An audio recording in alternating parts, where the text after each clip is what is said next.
રાજકોટના જંગલેશ્વર આવાસ યોજનામાંથી 86,000થી વધુ કિંમતના માદક પદાર્થ સાથે એક શખ્સ ઝડપાયો. પોલીસે ઊંડાણપૂર્વક તપાસ હાથ ધરી.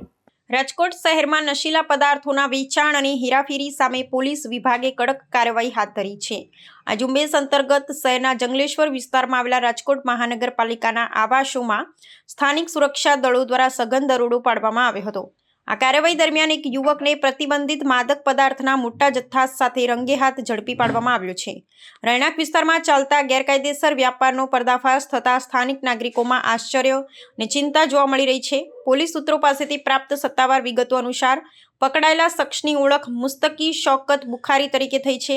કાયદા રક્ષકો દ્વારા કરવામાં આવેલી તલાશી દરમિયાન આરોપી પાસેથી 1 કિલો અને 732 ગ્રામ જેટલો કેફી દ્રવ્યોનો જથ્થો મળી આવ્યો હતો, જેની બજાર કિંમત 86,600 રૂપિયા આંકવામાં આવી છે. આ ઉપરાંત સ્થળ પરથી અન્ય રોકડ રકમ સહિત કુલ 87,270 રૂપિયાનો મુદ્દામાલ જપ્ત કરી અને સુરક્ષા કર્મીઓએ કાયદેસરની કાર્યવાહી આદરી છે. જપ્ત કરાયેલા શંકાસ્પદ પદાર્થની વૈજ્ઞાનિક ચકાસણી માટે તુરંત જ ન્યાય સહાયક વિજ્ઞાન પ્રયોગશાળાના નિષ્ણાંતોની મદદ લેવામાં આવી છે.